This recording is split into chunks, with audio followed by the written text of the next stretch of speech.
Hi hello నమస్తే. మీరు చూస్తున్నారు నియోనటలైసియు నర్సింగ్ బేసిక్స్ ఛానల్. నేను మీ స్వరూప, పీబీబీఎస్సీ నర్సింగ్.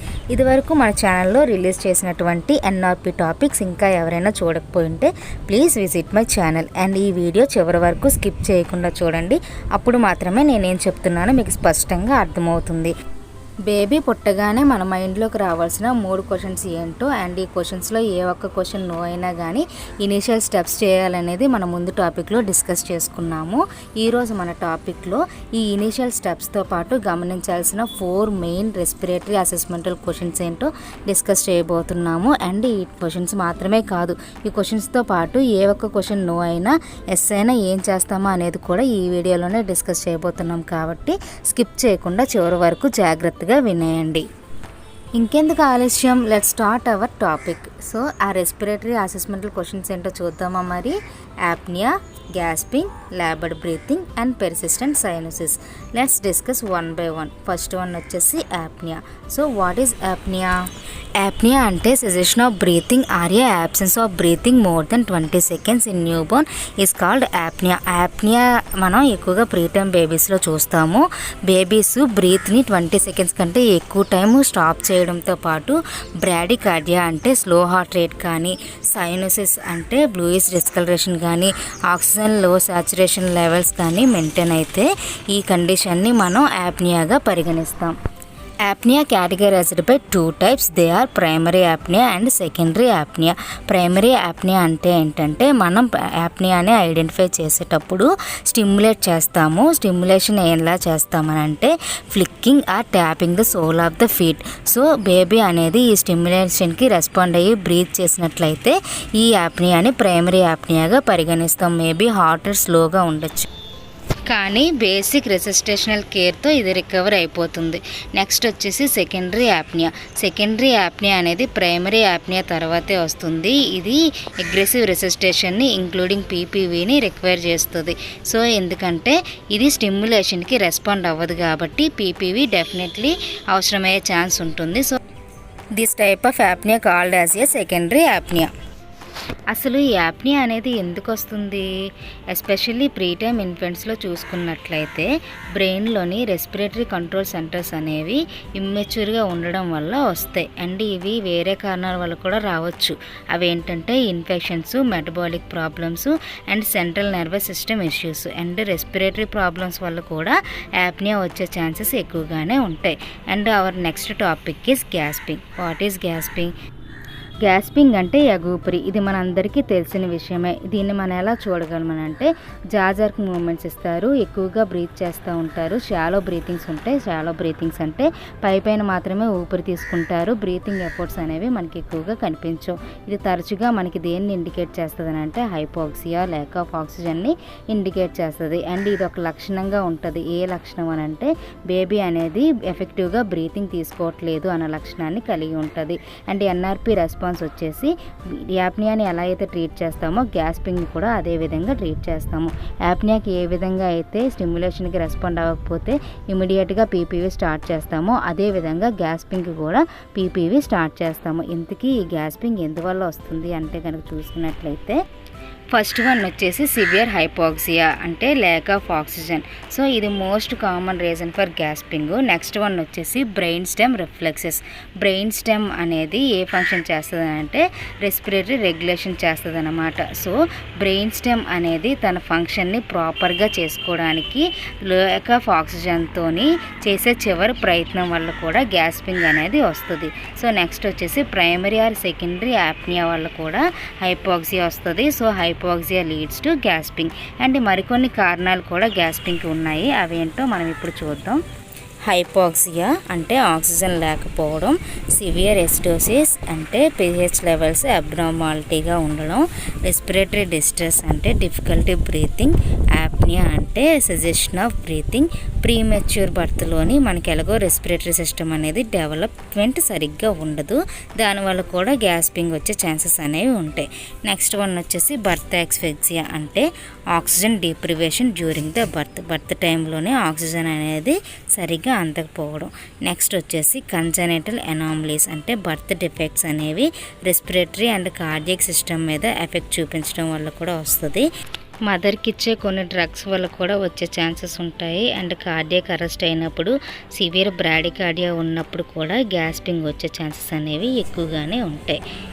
నెక్స్ట్ చూసుకున్నట్లయితే న్యూరలాజికల్ ఇంపైర్మెంట్ అంటే బ్రెయిన్ డ్యామేజ్ అవ్వడం లేదా డిస్ఫంక్షన్ వల్ల కూడా గ్యాస్పింగ్ వచ్చే ఛాన్సెస్ ఉంటుంది. అండ్ సివియర్ ఇన్ఫెక్షన్ వల్ల కూడా వస్తుంది. నెక్స్ట్ కంట్రిబ్యూటింగ్ ఫ్యాక్టర్స్ కొన్ని చూసుకున్నట్లయితే maternal factors like hyper tension, diabetes, infection వల్ల కూడా గ్యాస్పింగ్ వచ్చే ఛాన్సెస్ ఉంటాయి. Next ప్లెజెంటల్ అబ్రప్షియో and umbilical card prolapse, ఈ రెండు కండిషన్స్లోని బ్లడ్ సెల్ అనేది ఫీటస్కి సరిగ్గా అందకపోవడం వల్ల హైపోక్సిక్ స్టేజ్లోకి వెళ్ళి గ్యాస్పింగ్ వచ్చే ఛాన్సెస్ అనేవి ఎక్కువగానే కనిపిస్తాయి. Then our next topic is laboured breathing. So what is laboured breathing?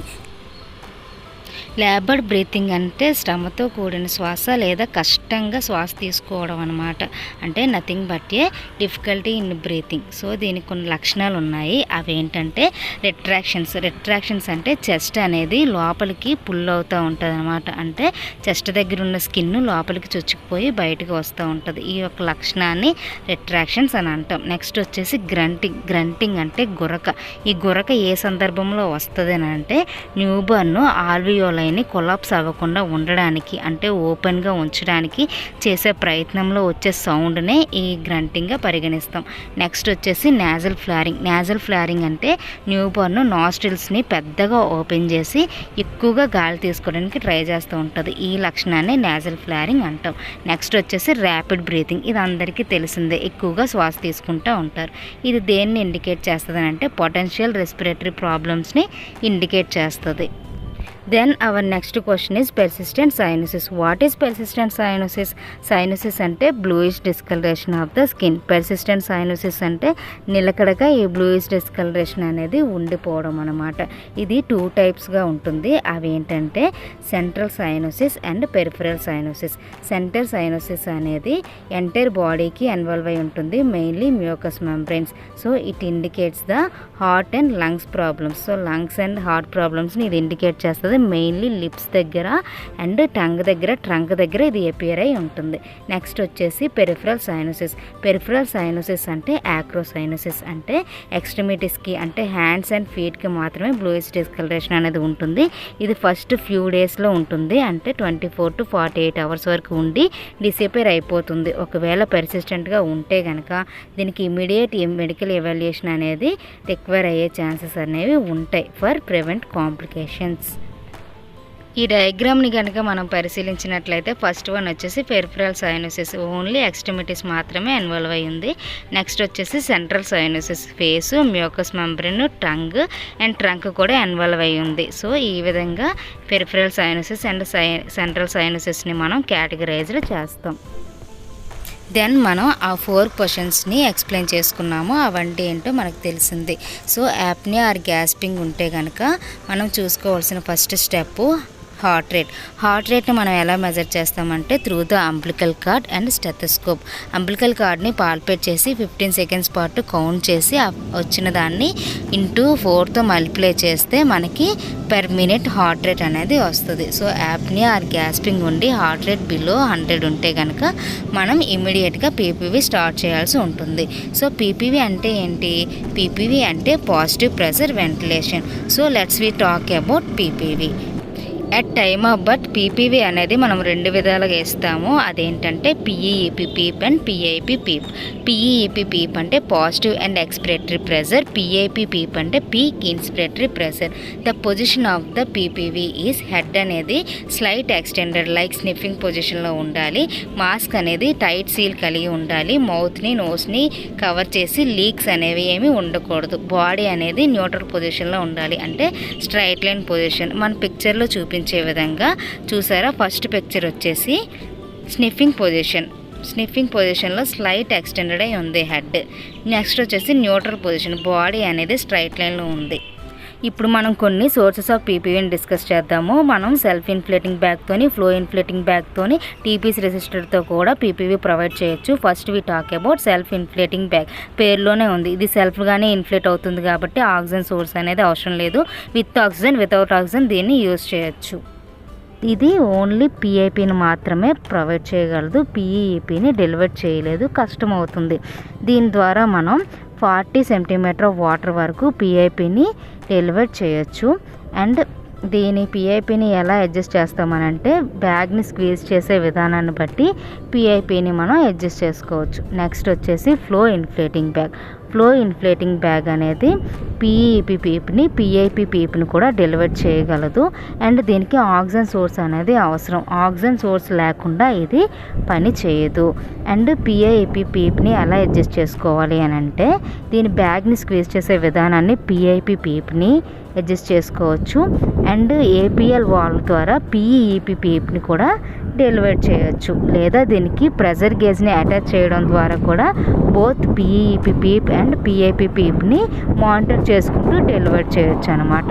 Next one వచ్చేసి టీపీస్ రిసస్టేటర్. టీపీస్ రిసస్టేటర్ కూడా మనకి ఆక్సిజన్ సోర్స్ అనేది అవసరం అవుతుంది. ఆక్సిజన్ సోర్స్ లేకుండా టీపీస్ రిసస్టేటర్ అనేది వర్క్ అవ్వదు. దీంట్లో ప్రెజర్ గేజ్ మేనోమీటర్ ఉంటాయి.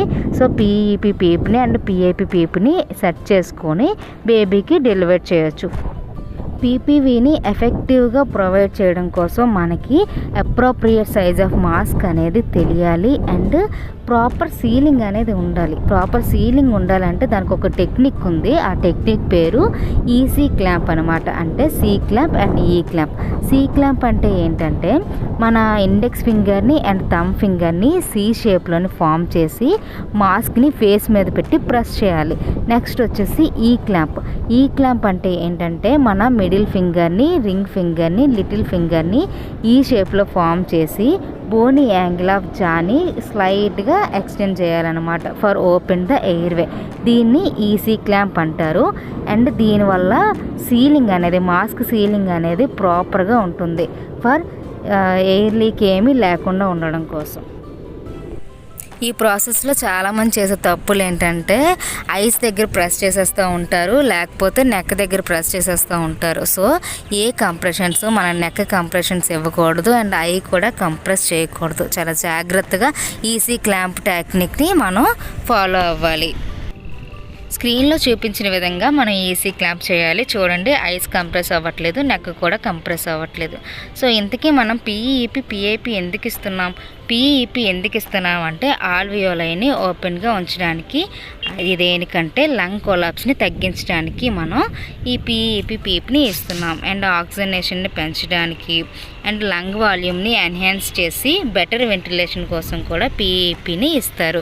అండ్ లంగ్ ఇంజురీని కూడా ప్రివెంట్ చేయడానికి అంటే రిపిటేటివ్ కొలాప్స్ ఏమీ జరగకుండా ఉండడానికి ఈ పిఈపి పీప్ని ఇస్తారు. పిఐపి పీప్ని ఎందుకంటే only purpose of ventilating the lungs in the newborn. So newborn లంగ్స్లోని గాలి నింపడానికి పిఐపి ప్రెజర్ని మనం ఇంట్రడ్యూస్ చేస్తాము. అయితే ఈ ప్రెజర్స్ని మనం ఎంతలో ఇనిషియేట్ చేస్తామని అంటే టర్మ్ బేబీస్లో పిఐపి వచ్చేసి 30 వరకు వెళ్ళొచ్చు. కానీ మనం ఇనిషియల్గా 20 to 25 సెంటీమీటర్ వాటర్ని మాత్రమే ప్రిఫర్ చేస్తాము. ప్రీ టర్మ్లో వచ్చేసి పిఐపి 20 to 25 సెంటీమీటర్ వాటర్ని మాత్రమే ప్రిఫర్ చేస్తాము. పిఈపి వచ్చేసి both term and pre term కూడా 5 సెంటీమీటర్ వాటర్ని మాత్రమే ప్రిఫర్ చేస్తాము. ఇవి మన టార్గెటెడ్ సాచురేషన్స్. ఫస్ట్ మినిట్ వచ్చేసి 60 to 65%, second minute 65 to 70, third minute 70 to 75, fourth minute 75 to 80, fifth minute 80 to 85, 10 మినిట్స్కి 85 to 95 ఉండాలి. అండ్ ఫస్ట్ ఇనిషియేట్ ఆక్సిజన్ వచ్చేసి అబోవ్ 35 వీకర్ జెస్టేషన్ అయితే 21% ఆక్సిజన్తో ఇస్తాము. అండ్ బిలో 35 వీకర్ అయితే కనుక 21 to 30% ఆక్సిజన్ వరకు రిక్వైర్ అయ్యే ఛాన్సెస్ అయితే ఉంటాయి. సో ఇప్పుడు వరకు మనం పీపీవీ ఇచ్చాము. పీపీవీ ఇచ్చిన 15 seconds వరకు కూడా మనం హార్ట్ రేట్ మెజర్ చేసుకున్నాము. అయినా హార్ట్ రేట్ ఇంకా బిలో 100 మాత్రమే ఉంది. చెస్ట్ రేస్ అయితే కరెక్ట్గా లేదు. సో మనం చెక్ చేసుకోవాల్సిన స్టెప్ ఏంటంటే యాడిక్వేట్ వెంటిలేషన్ వెళ్తుందో లేదో చెక్ చేసుకోవాలి. మనం ఓన్లీ పీపీవీ ఇచ్చినప్పుడు 40 to 60 బ్రెత్స్ పర్ మినిట్ కానీ కరెక్ట్ ప్రెజర్ ఇస్తున్నామా లేదా, ఎఫెక్టివ్ చెస్ట్ రైజ్ విజిబుల్గా ఉందా లేదో చెక్ చేసుకోవాలి. ఇవన్నీ కలిపి ఒక న్యూమోనిక్లో చెక్ చేసుకోవచ్చు. వాటినే వెంటిలేటర్ కరెక్టివ్ స్టెప్స్ అంటారు. అవేంటంటే ఎంఆర్ సోపా. ఎంఆర్ సోపాని మనం ఇప్పుడు డిస్కస్ చేసుకుందాం. What is MR SOPA? MR సోపాలో M stand for mask adjustment. So mask proper seal ఉందా లేదా అనేది మనం చెక్ చేసుకోవాలి. R for repositioning airway. So position airway ఎలా ఉంది, హెడ్ ఎలా ఉంది, బాడీ ఎలా ఉంది అని ఒక్కసారి చెక్ చేసుకోవాలి. Next S stand for suction. So mouth secretions and nose secretions ఏమైనా ఉంటే క్లియర్ చేసుకోవాలి. ఓ అంటే ఓపెన్ మౌత్ ఓపెన్ చేయాలి ఫర్ ఇంప్రూవ్ వెంటిలేషన్. పి అంటే pressure increasing the pressure of the delivered breath ప్రెజర్ని కొంచెం ఇంక్రీజ్ చేయాలి. ఏ అంటే ఆల్టర్నేటివ్ ఎయిర్వే. దీంతో పాటు 100% ఆక్సిజన్ ఉందా లేదా కూడా మనం చెక్ చేసుకోవాలి. ఆల్టర్నేటివ్ ఎయిర్వే అంటే త్రూ లారెంజల్ మాస్క్ కానీ లేదా ఈటీ ట్యూబ్ కానీ, అంటే ఈటీ ఇంట్యుబేషన్ ద్వారా ఆల్టర్నేటివ్ ఎయిర్వేని మనం కన్సిడర్ చేయాలి. ఇంకా హార్ట్ రేట్ బిలోనే 100 ఉంటే కనుక అకార్డింగ్ టు బేబీ కండిషన్ మనం ఎండోట్రాకియల్ ఇంట్యుబేషన్ స్టెప్లోకి వెళ్ళిపోవాలి. సో దానికి మనకు కావాల్సింది ET tube sizes according to weight కనుక చూసుకున్నట్లయితే less than 1 kg 2.5, 1 to 2 kg 3, greater than 2 kg 3.5, larger time బేబీస్కి అయితే 4 కూడా వేస్తారు అప్పుడప్పుడు. According to doctor advice we can give the ET tube to the doctor. Common formula for ET insertion depth in newborns is weight in kgs plus 6 equal to depth in cm. Weight 2 kgs ఉంటే 2 + 6 equal to 8 cm దగ్గర fix చేస్తారనమాట. దీనికోసం మనకి laryngoscopes and blades కావాలి. Blades are according to gestational age ఈ విధంగా categorised చేయబడింది. 0 for extremely preterm infants, 0 for preterm infants less than 32 weeks, size 1 for term infants and larger preterm infants. Intubate చేసి పీపీవీ ఇచ్చాక కూడా ఇంకా హార్ట్ రేట్ అనేది below 60 కనుక వచ్చేసినట్లయితే మనం ఇమీడియట్గా చెస్ట్ కంప్రెషన్స్ అనేవి స్టార్ట్ చేయాలి. అది మనం రేపటి క్లాస్లో తెలుసుకుందాము. అండ్ ఇప్పుడు మనం లేబర్డ్ బ్రీతింగ్ ఆర్ పెర్సిస్టెంట్ సైనసిస్ ఉంటే ఏం చేయాలో నేను చెప్పలేదు కదా. ఈ రెండు ఉంటే కనుక మనం పొజిషన్ ఎయిర్వే ఇవ్వాలి. ఇఫ్ సక్షన్ నీడ్ అయితే సక్షన్ చేయాలి. పల్స్ ఆక్సిమీటర్ పెట్టుకోవాలి. మన టార్గెట్ సాచురేషన్ చూసుకోవాలి. అండ్ సిపిఎఫ్ కన్సిడర్ చేయాలి. ఆర్ డెలివరీ రూమ్లో ఫ్రీ ఫ్లో ఆక్సిజన్ కాసేపు పెట్టడం వల్ల కూడా కొంతమంది బేబీస్ అనేవాళ్ళు సెట్ అవుతారు. ఫ్రీ ఫ్లో ఆక్సిజన్ అనేది మనం ఫ్లో ఇన్ఫ్లేటింగ్ బ్యాగ్ ద్వారా ఇవ్వచ్చు, సెల్ఫ్ ఇన్ఫ్లేటింగ్ బ్యాగ్ ద్వారా ఇవ్వచ్చు, ఆక్సిజన్ ట్యూబ్ ద్వారా ఇవ్వచ్చు అండ్ టీపీసీ రెజిస్టర్ ద్వారా ఇవ్వచ్చు. ఆ యొక్క మాస్క్ని మనం బేబీ ఫేస్ దగ్గర పెట్టి మనం ఫ్రీ ఫ్లో ఆక్సిజన్ డెలివర్ చేయొచ్చు. అండ్ టీమ్ బ్రీఫింగ్ చేసి పోస్ట్ రెసిస్టేషనల్ కేర్కి షిఫ్ట్ చేయాలి. పీపీవీ చేసేటప్పుడు ఒక రిథం నేను చెప్పడం మర్చిపోయాను. అదేంటంటే బ్రీత్ 2-3, బ్రీత్ 2-3, బ్రీత్ 2-3 ఈ సీక్వెన్స్లో మనం పీపీవీ అనేది ప్రొవైడ్ చేయాల్సి ఉంటుంది. అండ్ ఎండోట్రాకియల్ ఇంట్యుబేషన్ జరిగినప్పుడు డాక్టర్ ఈటీ ట్యూబ్ని ఇన్సర్షన్ చేసే టైము 30 seconds కంటే ఎక్కువ దాటకూడదు. ఒక అటెంప్ట్ 30 seconds వరకు ఆయన చేస్తూ ఉంటే కనుక మనం ఆయనకి గుర్తు చేయాలి. అండ్ ఈ యొక్క డెప్త్ కానీ ఈటీ ట్యూబ్ సైజెస్ కానీ ఇవన్నీ డాక్టర్సే డిసైడ్ చేస్తారు, మనం తెలుసుకోవడం వరకు మాత్రమే. సో ఇదండి ఇవాళ మన టాపిక్. టుమారో అవర్ టాపిక్కి చెస్ట్ కంప్రెషన్స్ ఎలా ఇస్తారు, డెప్త్ ఏంటి, రేషియో ఏంటి, లొకేషన్ ఏంటి, ఇవన్నీ రేపటి వీడియోలో డిస్కస్ చేసుకుందాం. మా కంటెంట్ మీకు నచ్చినట్లయితే ప్లీజ్ లైక్, షేర్, సబ్స్క్రైబ్ చేసి మీ యొక్క ఎంకరేజ్మెంట్ని మాకు అందించండి. అండ్ మీకు ఏ సందేహాలున్నా కామెంట్ రూపంలో మాకు తెలియజేయండి. Thanks for watching guys. Bye.